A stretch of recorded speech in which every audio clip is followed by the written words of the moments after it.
Boa noite. Boa noite.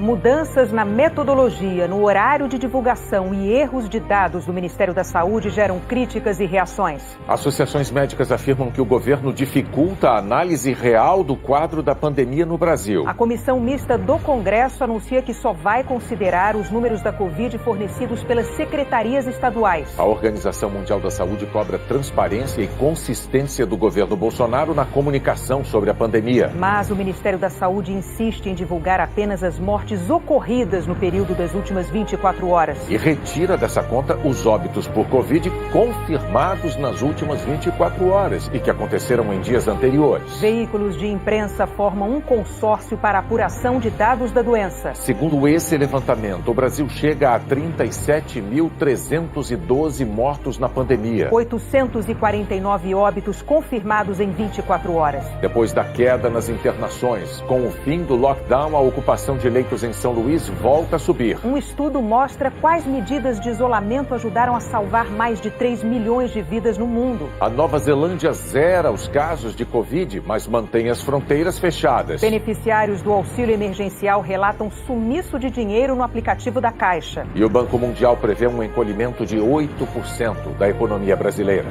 Veja agora no Jornal Nacional.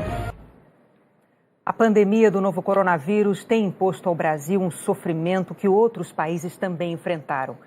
Mas os brasileiros são confrontados com dificuldades adicionais. O governo federal impõe obstáculos à informação correta dos cidadãos com a falta de transparência e as recentes mudanças de metodologia na divulgação dos dados da doença. Em resposta à decisão do governo Jair Bolsonaro de restringir o acesso a dados sobre a pandemia de Covid-19, os veículos G1, O Globo, Extra, o Estado de São Paulo, Folha de São Paulo e o UOL formaram uma parceria inédita para trabalhar de forma colaborativa na busca de informações precisas e necessárias nos 26 estados e no Distrito Federal. Equipes de todos os veículos vão compartilhar as informações obtidas para que os brasileiros possam saber como está a evolução e o total de óbitos provocados pela Covid-19. Além dos números consolidados de casos testados e com resultado positivo para o novo coronavírus. Esse balanço diário vai ser fechado às 20 horas, horário de Brasília. Os veículos de comunicação coletarão os números diretamente nas secretarias estaduais de saúde e vão chamar a atenção do público se não houver transparência e regularidade na divulgação dos dados pelos estados. Segundo o consórcio de veículos de imprensa, mais de 710 mil brasileiros foram infectados na pandemia. Nas últimas 24 horas, foram confirmados 19.631 novos casos e mais 849 óbitos. 37.312 vidas se perderam num intervalo de 83 dias.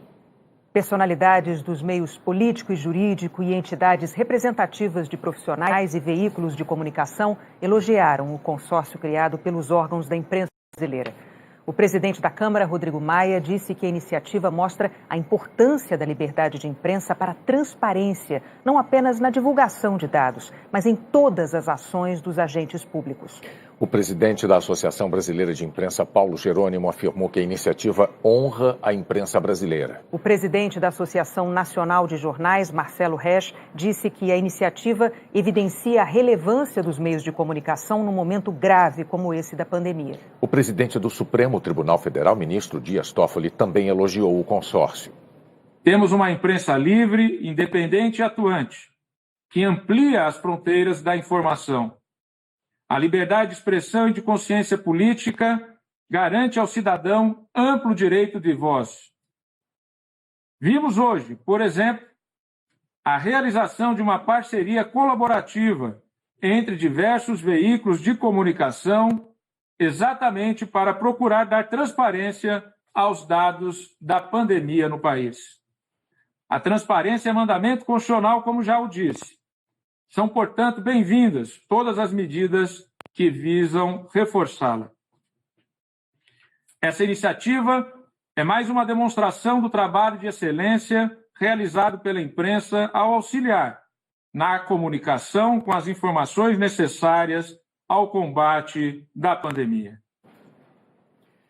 Desde a semana passada, o governo Bolsonaro tem dificultado o acesso da imprensa e dos cidadãos às informações sobre a pandemia e provocado com isso muitas críticas, no Brasil e no exterior. Mas, contrariando a regra mundial, o Ministério da Saúde insistiu hoje em mudar o critério de contagem de mortes no boletim de dados da Covid-19. No espaço para o número de mortes registradas nas últimas 24 horas, o Ministério pretende publicar somente os óbitos que ocorrerem especificamente nessas últimas 24 horas. As mortes por Covid ocorridas em dias anteriores, mas confirmadas nas últimas 24 horas, ficarão de fora dessa conta. As mudanças na divulgação dos dados começaram na quarta-feira passada. Primeiro, o boletim atrasou para as 10 horas da noite. Depois foi alterado, perdeu transparência, omitia os números totais de infectados e de mortes registrados desde o começo da pandemia. Apenas os números registrados nas últimas 24 horas de doentes, óbitos e a estimativa de recuperados. Ontem à noite, o Ministério divulgou 2 boletins no intervalo de menos de 2 horas, e a diferença nos números chamou a atenção. Às 8h30 da noite, o Ministério da Saúde enviou para os jornalistas uma série de arquivos de uma nova plataforma que estava em construção.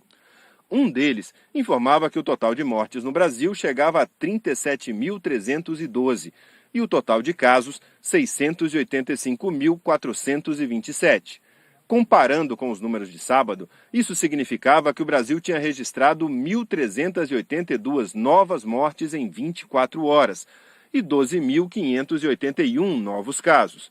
Mas 1h30 depois, o site do próprio Ministério da Saúde trouxe números bem diferentes. 525 novas mortes e 18.912 novos casos registrados.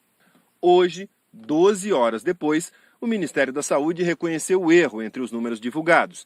Disse que corrigiu duplicações e atualizou os dados divulgados às 8h30 da noite e afirmou que, em especial, podem ser citadas a situação de Roraima, em que haviam sido publicadas 762 mortes, e após verificação do Ministério, o número consolidado é de 142.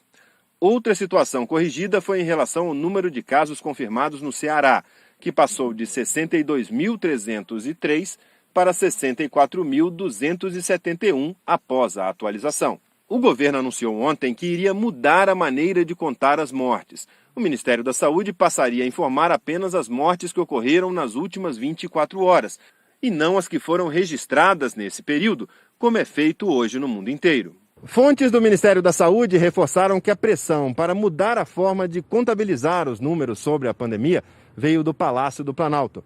A ordem foi tentar esconder o número de mortes registradas nas últimas 24 horas.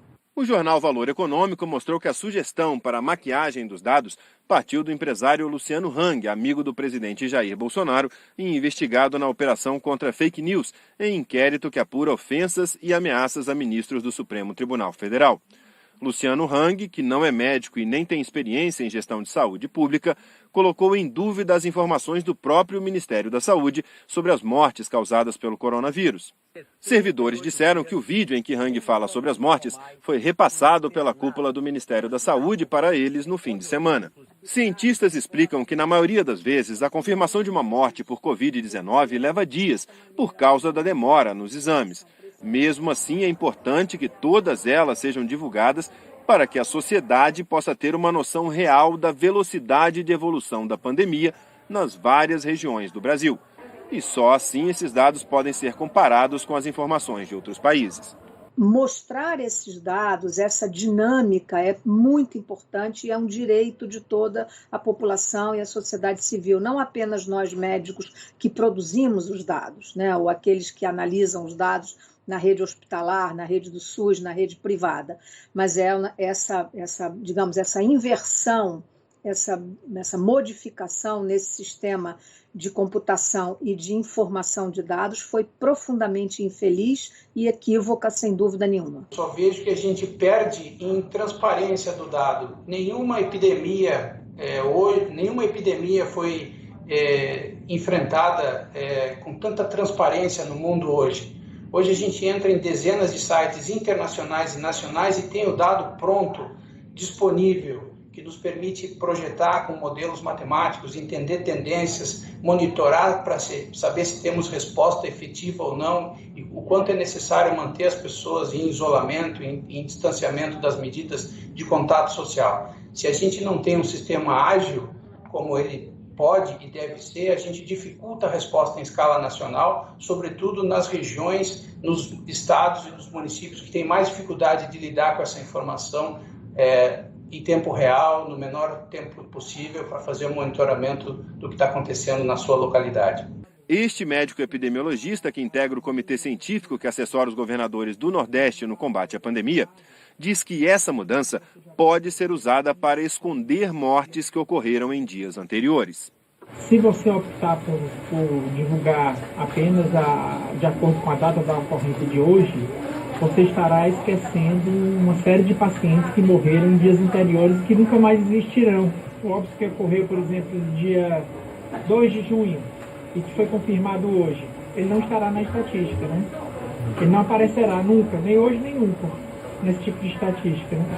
Então eu acho que é uma maneira que você tem de diminuir muito o número de fatalidades confirmadas diariamente. E aí você dá a impressão sempre de que você passou por um patamar de óbitos menor do que você vinha tendo. Hoje à tarde, numa entrevista coletiva, técnicos do Ministério da Saúde informaram que amanhã vão se reunir com representantes das secretarias estaduais para decidir quando começará a divulgação dos números por data de ocorrência. Até lá, o Ministério vai atualizar no portal os números de casos e mortes registrados nas últimas 24 horas, que incluem os dados acumulados. O Ministério afirmou que os dados por data de registro continuarão disponíveis no site, mesmo quando adotar nova tecnologia ou nova metodologia, que pretende que os estados enviem os dados até às 4 da tarde e que o Ministério divulgue às 6 da tarde, horário de Brasília. A comunidade médica vê as mudanças na divulgação dos dados pelo Ministério da Saúde como uma forma de esconder da sociedade o quadro real da pandemia no Brasil. A presidente do Instituto de Questão de Ciência disse que o governo omite o número de mortos pela Covid para fazer política. O Brasil tem limitações graves na testagem e na confirmação dos casos de Covid-19. Isso gera atrasos na notificação. Ao optar por usar uma única forma de apresentar os dados, que é apresentar as mortes ocorridas e confirmadas nas últimas 24 horas, o governo federal transforma essa deficiência em uma ferramenta de marketing e acaba produzindo o menor número possível de mortes para apresentar para a população. O ex-secretário de Vigilância do Ministério da Saúde disse que é a primeira vez em 45 anos que o governo federal omite dados do sistema de vigilância epidemiológica. Eu acho que a gente tem que garantir transparência ativa a toda a informação em detalhes. Em detalhes. Não é possível, eu nunca vi isso, de nós não divulgarmos completamente os dados do Brasil. Isso nunca aconteceu desde 1975, quando foi criado o Sistema de Vigilância Epidemiológica pela lei, inclusive promulgada pelo Geisel, e que faz parte do artigo 200 da Constituição Federal do Brasil. O presidente do Colégio Brasileiro de Cirurgiões disse que a população é que paga o preço pela omissão dos dados. O Colégio Brasileiro de Cirurgiões repudia essa atitude que irá prejudicar a população brasileira pela desinformação nesse momento crítico da pandemia. Apoiamos e nos solidarizamos com a nota de repúdio que a Sociedade Brasileira de Infectologia emitiu. O presidente da Associação Brasileira de Infectologia disse que o Ministério da Saúde tem o dever de ser fiel na liberação de todos os dados para evitar que a Covid faça ainda mais vítimas. Existem várias epidemias num país só. Cada cidade deve fazer a sua estratégia em cada estado, mas dentro desses dados epidemiológicos fidedignos é que vão permitir essas estratégias serem traçadas daqui para frente. O Conselho Nacional dos Secretários de Saúde disse que os dados sobre a pandemia não pertencem ao Ministério da Saúde, mas sim à população. O CONAS passou também a centralizar e divulgar os casos e óbitos causados pela Covid para ajudar na proteção da vida e da saúde dos brasileiros. Os dados precisam estar transparentes, precisam ser de conhecimento de todos e a sociedade brasileira é o mínimo que tem que ter de respeito para receber essas informações adequadamente, em tempo oportuno e de uma forma absolutamente transparente. A informação é essencial para que a população saiba o que está acontecendo e para que os gestores de saúde tenham informações em tempo real para que tomem decisões adequadas para proteger a vida e a saúde das pessoas. O médico, físico e matemático Eduardo Massad, professor da USP e da Fundação Getúlio Vargas, disse que a atitude do Ministério da Saúde incentiva o relaxamento no combate à Covid e coloca em risco a vida de milhares de brasileiros. Se os dados começam a ser manipulados, isso serve de argumento para que se adote uma medida de saúde pública equivocada. E isso terá como custo centenas de milhares de vidas. Muita gente pode morrer porque nós estamos tendo dados que não são confiáveis. A Comissão Mista de Acompanhamento do Coronavírus do Congresso Nacional anunciou que vai consolidar e divulgar os números da pandemia fornecidos diretamente pelas secretarias estaduais de saúde. O presidente do Senado anunciou numa rede social que essa foi a maneira que o Congresso encontrou de fiscalizar os números. Após reunião de líderes de hoje, ficou decidido que a Comissão Mista Especial de Acompanhamento do Coronavírus trabalhará com os dados estatísticos da pandemia fornecidos pelos estados e DF. É papel do parlamento buscar a transparência em um momento tão difícil para todos. O líder do PSD no Senado explicou que a comissão vai assumir uma função do Ministério da Saúde que vem sonegando informação. Deixa a impressão que está tendo uma curva decrescente da doença, quando não está acontecendo isso, e facilitar até a possibilidade das pessoas relaxarem o isolamento social, que tem sido a arma mais importante para conter o avanço e a expansão da doença. Isso é lamentável. O presidente da Câmara disse que ainda espera que o governo recue, sem que o Congresso tenha que tomar a frente da situação.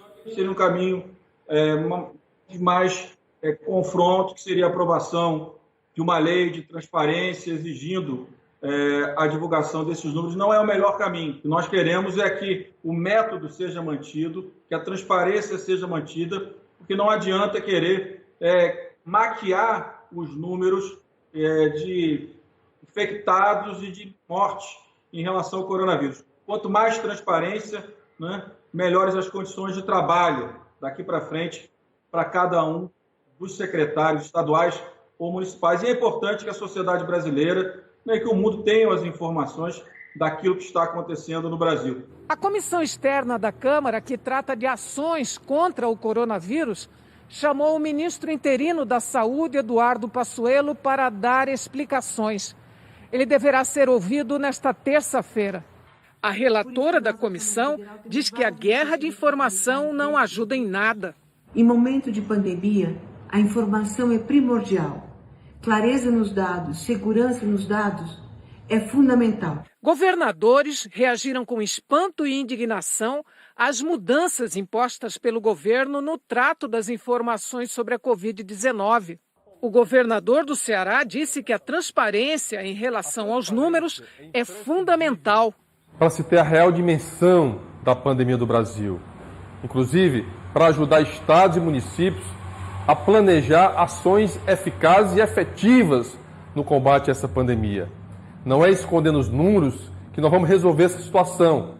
O governador do Maranhão afirmou que os estados vão continuar divulgando os dados. Segundo a Constituição, toda ação governamental tem que obedecer aos princípios da publicidade e da eficiência. Publicidade implica a divulgação dos dados com constância, com critérios metodológicos uniformes e coerentes. O governador do Rio Grande do Sul disse que conhecer os dados de outros estados é importante para acompanhar a evolução da pandemia. A gente conseguir analisar como nós estamos em relação ao mundo, em relação aos outros estados, em relação ao nosso país, é super importante para nós entendermos se estamos numa velocidade mais rápida ou mais lenta da evolução do vírus. Torço que essas posições sejam revistas no governo federal, no sentido de que a gente possa enfrentar o problema e não jogá-lo para debaixo do tapete.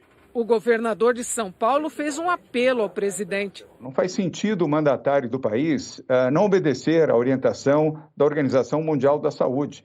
Não faz o menor sentido que o presidente do Brasil não trabalhe pela vida e pela saúde dos brasileiros.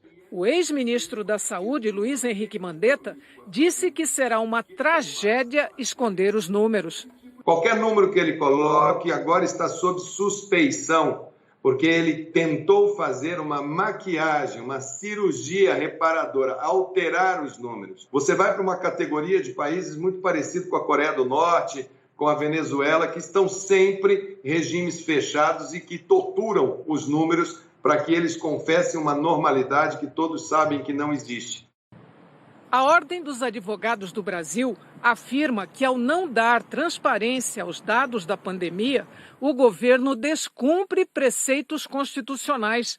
No pedido ao Supremo Tribunal Federal, a OAB destaca que as recentes alterações promovidas pelo presidente da República e pelo Ministério da Saúde na divulgação dos dados relacionados à pandemia ocasionada pela Covid-19 estão em evidente contradição com a dimensão do dever de realizar o direito à saúde. Que a divulgação das informações sobre a pandemia, com a devida transparência, publicidade e repercussão pública, também é crucial para a conscientização da população sobre o estágio de desenvolvimento da doença e, por consequência, sobre as necessárias medidas de cuidado e de prevenção que devem ser mantidas por toda a sociedade. A OAB faz um alerta. A sonegação de dados, o ocultamento ou mesmo a dificuldade na sua obtenção militam no sentido contrário à proteção da saúde, uma vez que promovem a desinformação da sociedade a respeito do real cenário da pandemia no país. Segundo a OAB, trata-se, portanto, de medida que tende a fragilizar ainda mais o direito à saúde e, por consequência, o direito à vida de toda a população brasileira. E afirma que a omissão dos dados implica na impossibilidade de avaliação dos resultados, avanços ou retrocessos das políticas adotadas pelo governo. A sociedade vê-se privada do seu direito fundamental de acesso à informação de relevante interesse público e social, de dados que afetam diretamente a sua saúde e a sua própria vida. O presidente da OAB diz que o Supremo deve obrigar o governo a cumprir sua obrigação. É gravíssimo. O governo, mais uma vez, viola a Constituição. O governo ataca a publicidade das decisões, dos atos da administração pública, cria um óbice do direito à vida, do direito à saúde. E mais grave, ao negar transparência às suas atitudes, o governo federal, na verdade, fragiliza o combate ao Covid-19 e se responsabiliza, sim, pela morte de milhões de brasileiros pela sua falta de planejamento. O ministro Marco Aurélio Mello, do Supremo Tribunal Federal, disse que os atos da administração pública têm que ser públicos e transparentes. A publicidade é a tônica da administração pública. Mediante a transparência que você acompanha o dia a dia da administração que interessa a todos os brasileiros. É incompreensível e vai ocorrer um fenômeno, porque se o espaço não é ocupado por quem deveria ocupar, né, aí surgem outros órgãos que vão fazer, às vezes, daquele órgão omisso, né, ou que esteja manipulando dados, né? A manipulação é mais fácil do que a omissão, né? Chama menos atenção. A repercussão internacional, né, péssima, porque isso revela um elemento que deságua na insegurança.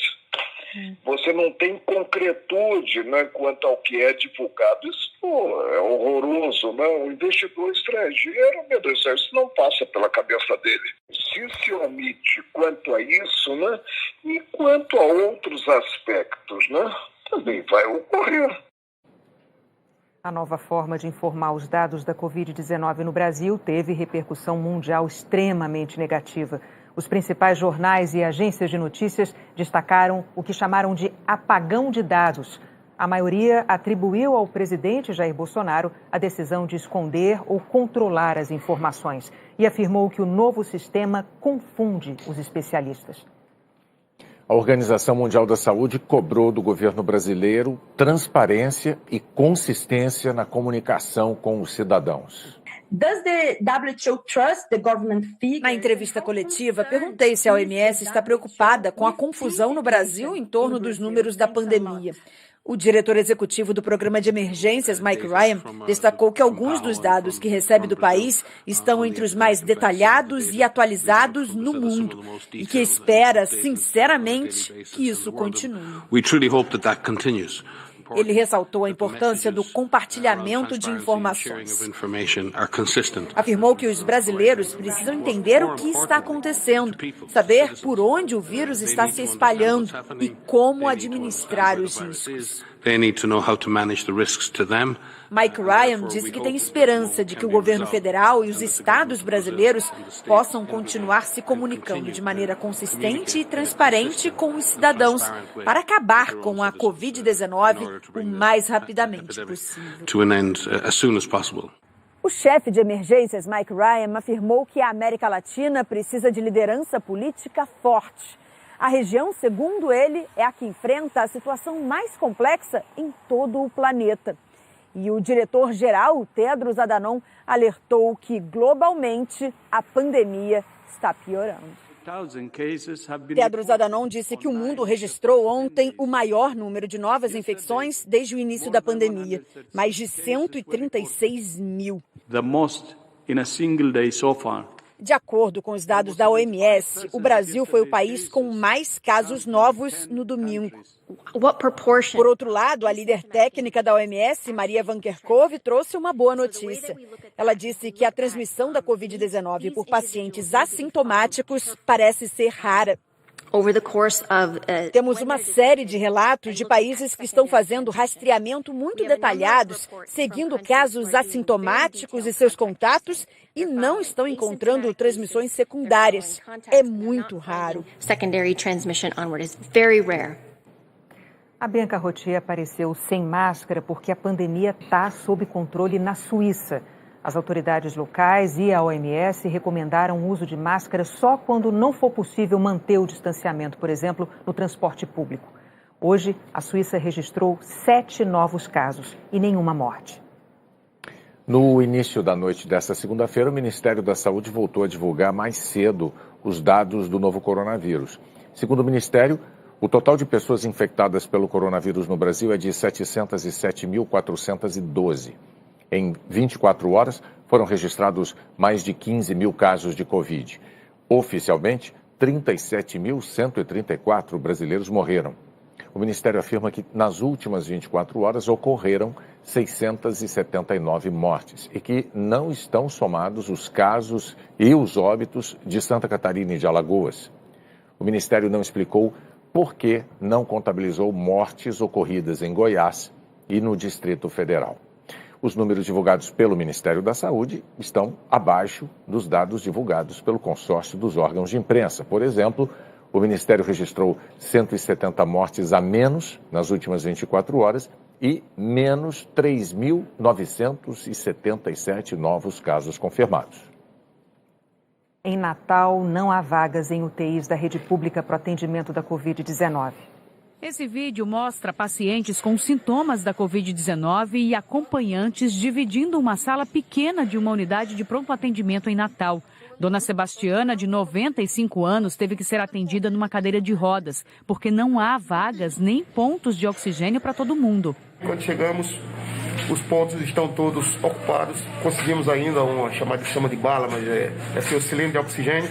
Colocamos nela, mas também acabou o oxigênio também. A segunda-feira começou sem nenhuma vaga de UTI na capital e em Mossoró. E 50 pacientes em estado grave estão na fila. O Rio Grande do Norte passou hoje dos 10 mil casos confirmados de Covid-19. Quase metade nos últimos 12 dias. 431 pessoas morreram. Mesmo com os hospitais lotados, a Secretaria de Saúde diz que ainda não há colapso e que mais de 60 leitos de UTI devem ser abertos nos próximos 15 dias. Quando a gente fala de colapso completo, é quando o paciente chega para ser atendido em UPA e não tem respirador nessas unidades. Como nós ainda temos unidades com respiradores e nós temos uma abertura de leito prevista significativa para os próximos dias, então nós podemos dizer que estamos em quase colapso ou colapsos pontuais. Na tentativa de conter o avanço da doença, o governo vai multar quem descumprir as medidas de isolamento social. O decreto também prevê multa para qualquer unidade de saúde que deixar de informar os resultados de testes para Covid-19. A Secretaria Municipal de Saúde de Natal declarou que em nenhum momento faltou oxigênio na UPA de Pajuçara, mas que todos os pontos de oxigênio estão ocupados e que a UPA está operando 180% acima da capacidade.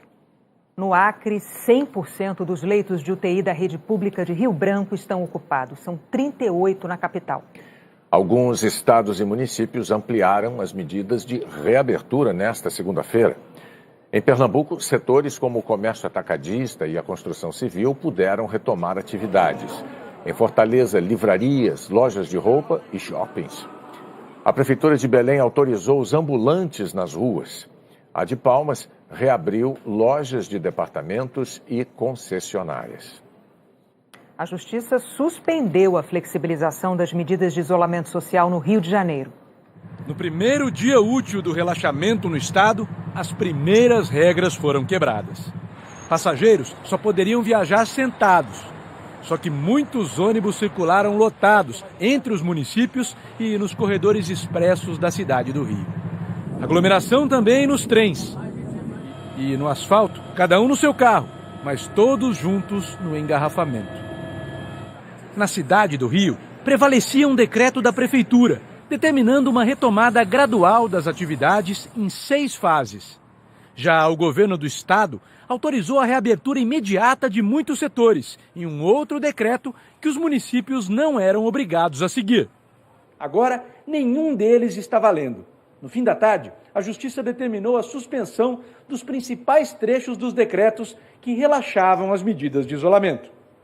Agora, em todo o estado, voltam a ser vetadas atividades religiosas em templos e igrejas e atividades esportivas ao ar livre.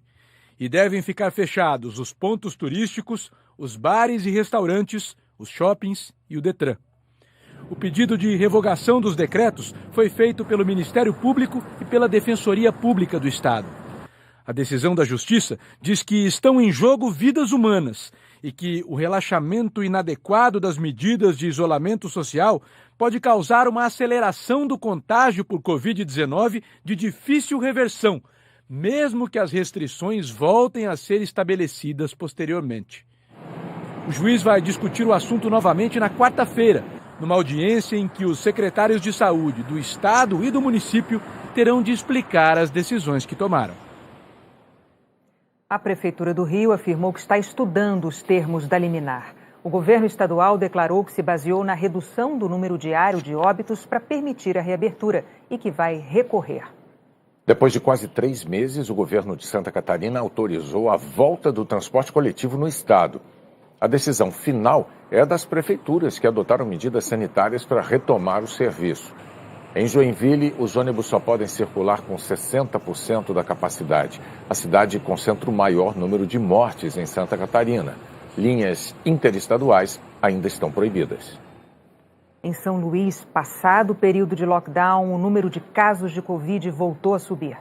A taxa de isolamento social na região metropolitana da capital maranhense atingiu o nível mais baixo desde o fim do lockdown, há 3 semanas. Um comportamento arriscado, segundo os pesquisadores que estão monitorando a evolução da doença.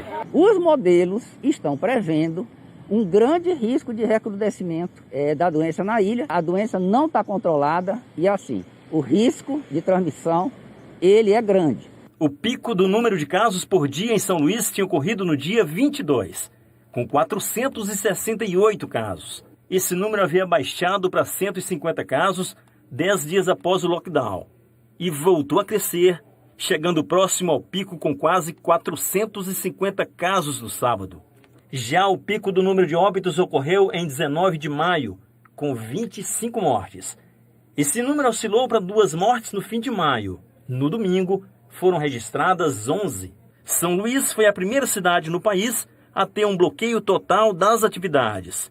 Há 2 semanas vem fazendo a abertura gradual do comércio e hoje alguns setores do serviço público iniciaram o atendimento presencial. Os modelos matemáticos revelam indícios daquilo que os pesquisadores chamam de rebote da pandemia, por causa do aumento de novos casos e de mortes na região metropolitana. O governador Flávio Dino, do PCdoB, disse que o número de casos aumentou porque aumentou o número de testes. Hoje, a profissional de saúde que relata como está trabalhando nessa pandemia é a oncologista pediatra Giovanna Quinelli, de Niterói, estado do Rio.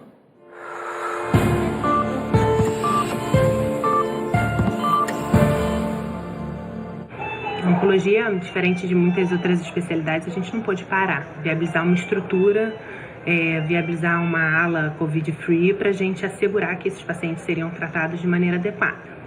Então esse foi o primeiro grande momento. O maior desafio é fazer a oncologia pediátrica seguindo o afastamento que é imposto pelo Covid, né? Como acolher uma família, acolher uma criança em tratamento à distância. É ressignificar o nosso contato com os pacientes através de outras ferramentas. É sorrir com o olhar, é acolher com um sorriso mascarado. A gente precisa fortalecer essas famílias e garantir a elas que, independente de tudo que está acontecendo ao nosso redor, o câncer infantil e os cânceres de uma maneira geral, eles não podem esperar tudo isso passar. A gente sabe que vai passar, mas em oncologia não dá para esperar. A seguir, beneficiários do auxílio emergencial relatam sumiço de dinheiro no aplicativo da Caixa. Pessoal, acabei de comprar esse iPhone 11 Pro aqui novinho, com as comissões que eu ganhei hoje trabalhando pela internet aqui na minha casa. Dá uma olhada aqui. Quer aprender como que eu fiz isso? Então clica no link na descrição desse vídeo que eu vou te contar o meu segredo. Beneficiários do auxílio emergencial de R$ 600 que usaram o aplicativo Caixa Tem para pagar boletos relatam que o dinheiro está sumindo da conta sem que o pagamento seja concluído. Pandemia, desemprego. A única fonte de renda é o auxílio emergencial de R$ 600. A vida da Josiane já estava difícil e piorou. No dia 22 de maio, ela usou o aplicativo Caixa Tem, que dá acesso à conta eletrônica criada pela Caixa Econômica Federal para depositar o benefício. Josiane tentou pagar uma fatura de cartão de crédito no valor de R$ 400. Ao terminar a transação, apareceu esta mensagem no aplicativo: desculpe, ocorreu um problema ao efetivar o pagamento do seu boleto. O extrato mostra que os R$ 400 saíram da conta, mas, segundo Josiane, a fatura do cartão de crédito continua aberta. Nessa pandemia que a gente está passando, né? A gente só tem esse dinheiro para poder cumprir as nossas necessidades de comer, de pagar para não estar devendo, para não nos sujar. Eu fiquei desesperada aqui, ligando para a Caixa, indo na agência e ninguém sabia informar nada. O aplicativo Caixa Tem funciona como o aplicativo de qualquer outro banco. Por ele, a pessoa que recebe o auxílio emergencial pode consultar saldo, extrato, fazer transferências e pagamentos. O caso da Josiane não é único. Os relatos de pessoas que tentaram pagar boletos pelo Caixa Tem e que ficaram no prejuízo chegam de várias partes do Brasil. Para muita gente, o dinheiro some e o que aparece depois é um constrangimento enorme. A Alexandra está no maior aperto. Um amigo, trabalhador rural, mora numa área sem internet. Pediu para ela acessar o Caixa Tem dele e pagar o boleto de um banco no valor de R$ 400. Não gerou comprovante. Até hoje, o valor não foi estornado e nem foi compensado o boleto. Ela, que também está desempregada, diz que participa de um grupo de mensagens que tem mais de 250 pessoas na mesma situação. Alexandra tirou R$400 do próprio bolso para pagar o amigo. Eu conversei com ele entendeu, só que como era a minha responsabilidade, eu paguei para ele. A prestação de contas da Jéssica, de Canarana, na Bahia, é com a sogra. Ela pagou o boleto de um banco digital pelo Caixa Tem para a dona Adjaci. A mensagem de erro no sistema também apareceu aqui. Simplesmente sumiu os R$600, né? Eu voltei pro Caixa Tem, tava zerado. Isso aconteceu 15 dias atrás. Até agora, nada de solução. Muito revoltada. Ninguém sabe explicar o que está acontecendo com esse dinheiro. A Caixa confirmou a falha, afirmou que o problema atingiu 0,1% dos boletos pagos no Caixa Tem. Segundo o banco, a situação está resolvida e todos os clientes afetados vão ser ressarcidos. A Bolsa de Valores de Nova York subiu hoje 1,7% e a de São Paulo mais de 3%. A cotação do dólar comercial caiu aqui no Brasil para R$ 4,85. Investidores estão mais confiantes em relação à abertura gradual dos países e à velocidade de recuperação da atividade econômica. Mas o Banco Mundial estima que a economia do planeta vai encolher 5,2% em 2020 e a previsão para o Brasil é de uma queda de 8%. Empresas estão doando remédios e equipamentos de proteção individual para ajudar o Brasil a atravessar essa crise.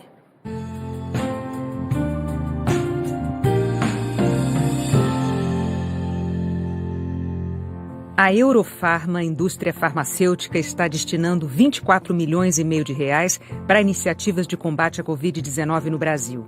Desse total, 20 milhões de reais em doações de 1.400.000 medicamentos para santas casas, secretarias de saúde e entidades que atuam junto a comunidades de baixa renda. A Eurofarma também doou equipamentos de proteção individual e álcool em gel para hospitais e clínicas e está entregando 34 mil cestas básicas em cidades do estado de São Paulo. A empresa sente que é uma responsabilidade de toda a atividade empresarial bem-sucedida e acho que esse é o momento da gente devolver para a sociedade um pouco do que ela nos dá. Quem pode ajudar, esse é o momento. Eu acho que a gente está vivendo uma crise sem precedentes.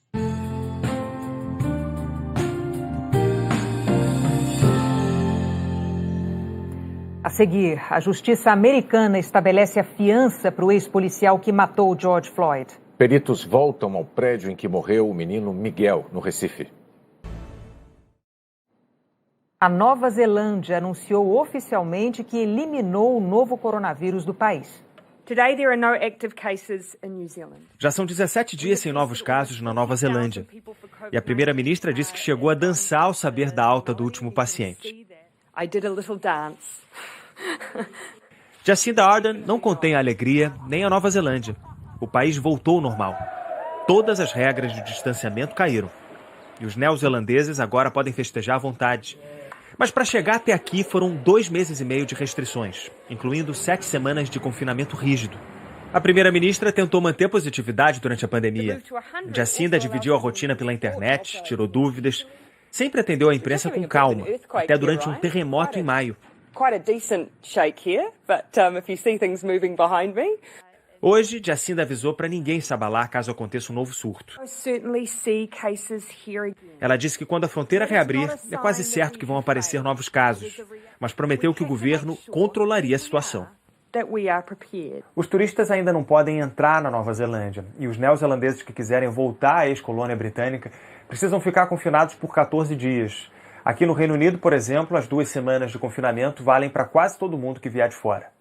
A Nova Zelândia registrou 22 mortes por causa da Covid-19 e mais de 1.000 casos entre os 5 milhões de habitantes.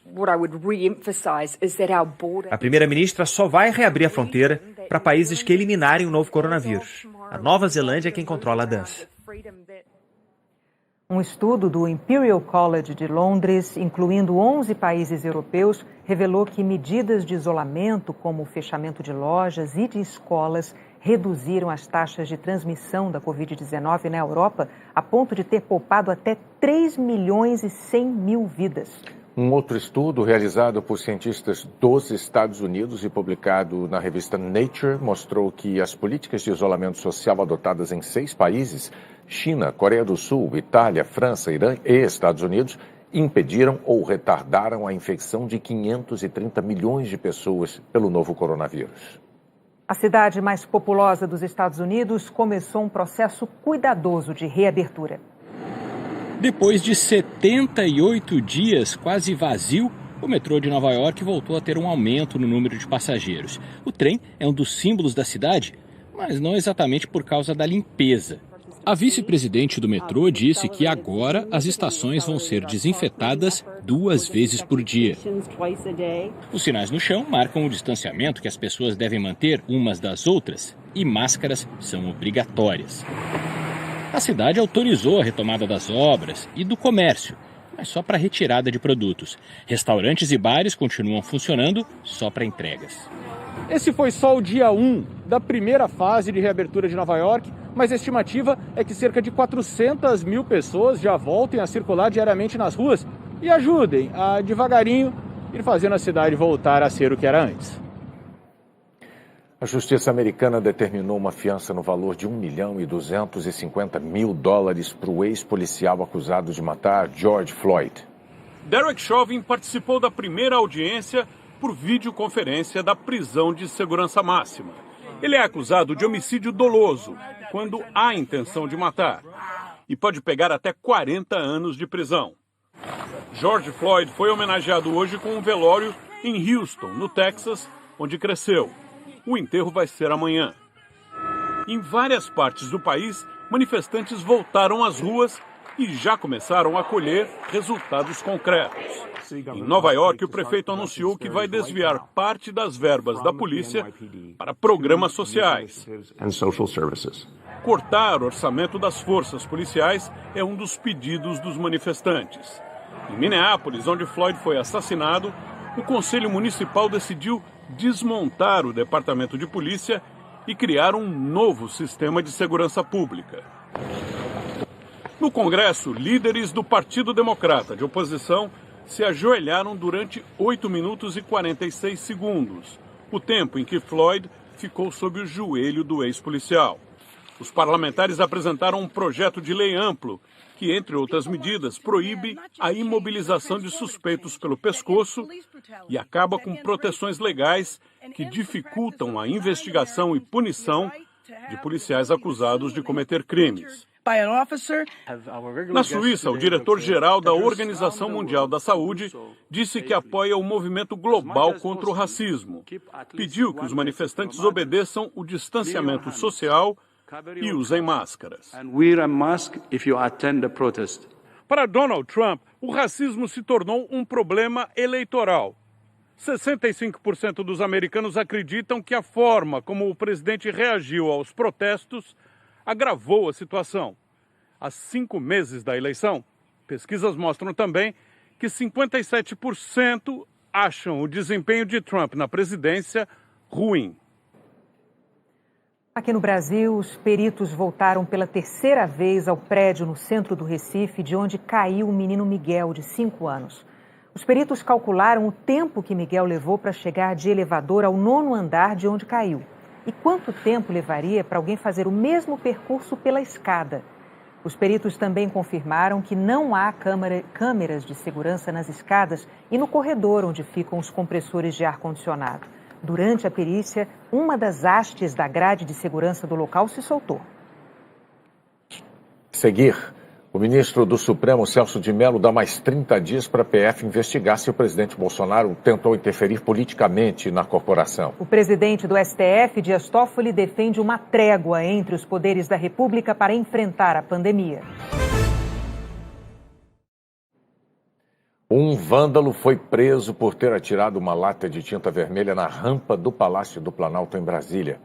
A Polícia Militar do Distrito Federal não divulgou a identidade dele. O Palácio do Planalto faz parte do conjunto urbanístico que é patrimônio cultural da humanidade e também é tombado pelo Instituto do Patrimônio Histórico e Artístico Nacional. O governo federal ampliou o sigilo de documentos solicitados por meio da Lei de Acesso à Informação. O jornal O Globo mostrou hoje que a Controladoria Geral da União tornou mais restrito o acesso a documentos solicitados por meio da Lei de Acesso à Informação. Agora, pareceres jurídicos emitidos por todos os ministérios que forem enviados para orientar a Presidência da República na sanção ou veto de projetos aprovados no Congresso são considerados sigilosos. O novo entendimento da CGU serviu para barrar o acesso às sugestões de veto encaminhadas pelos ministérios ao presidente Jair Bolsonaro no fim do ano passado, quando ele sancionou o projeto de abuso de autoridade. Na época, o então ministro da Justiça, Sérgio Moro, e a própria CGU recomendaram o veto de parte do texto do Congresso. Bolsonaro, porém, não acatou todas as sugestões. Esse tipo de documento, que agora passou a ser sigiloso, traz motivos para que uma lei seja vetada ou sancionada. A partir desses relatórios, é possível saber, por exemplo, quando governantes ignoram alertas de seus técnicos e ministros ao tomar decisões. Foi o que aconteceu no caso do pacote anticrime, sancionado em dezembro. O ex-ministro da Justiça, Sérgio Moro, era contrário a um dos pontos da lei, o que prevê o juiz de garantias. Este parecer técnico apontou a necessidade de veto. Não há comprovação fatídica, tampouco científica, que o modelo atual não vem se apresentando satisfatório e, por isso, necessitando de reformulações tão drásticas. Depois de pedir exoneração em abril, Sérgio Moro disse que pediu para que o presidente Jair Bolsonaro vetasse o juiz de garantias, mas não foi atendido.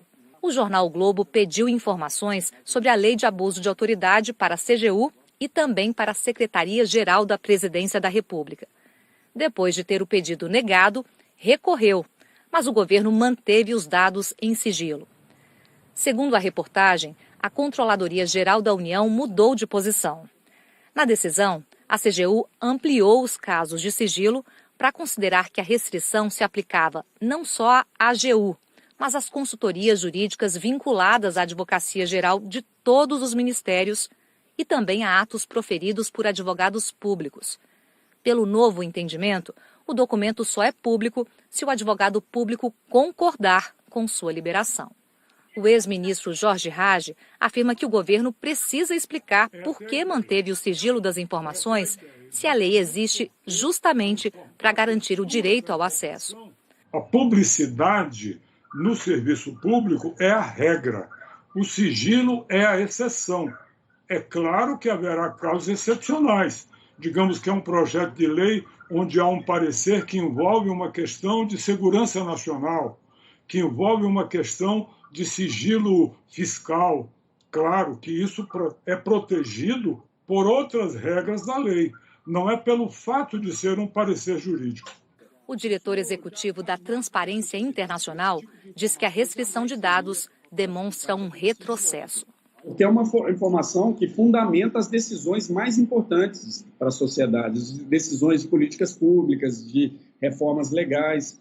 E toda a discussão prévia é muito importante para a sociedade conhecer a discussão técnica por trás das decisões dos seus governantes, né? Então é algo muito arbitrário, muito autoritário você estabelecer sigilo sobre essas discussões que deveriam ser técnicas, né? Não tem nada ali que deveria ser tratado como sigiloso.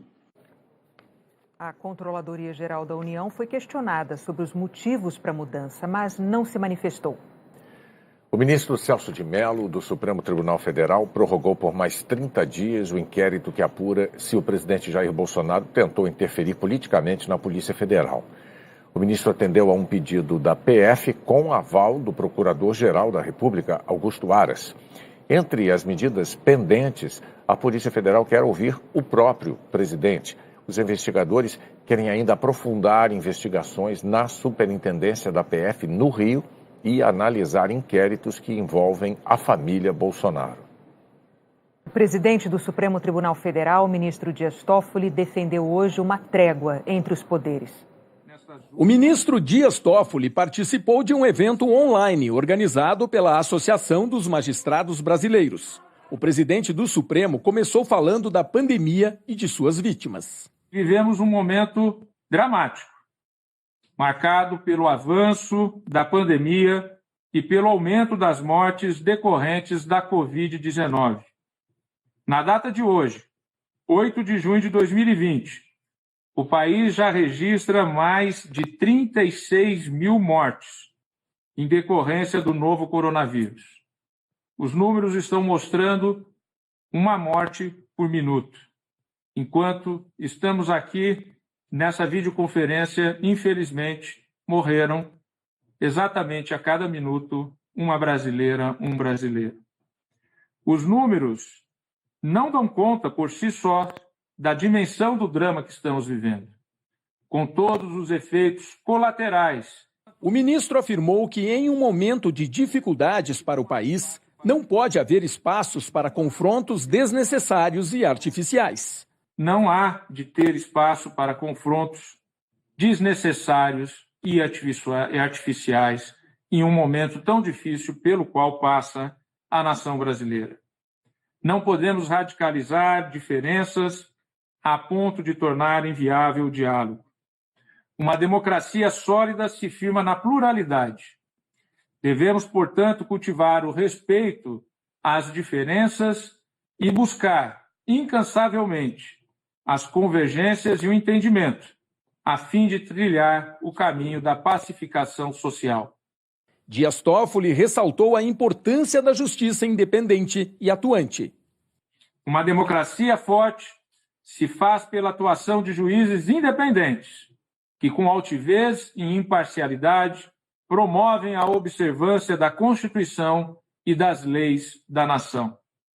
No Estado de Direito, é a justiça que nos salva do arbítrio, garantindo a todos, governantes e governados, o império do direito, concebido como emanação da vontade popular que se traduz em leis.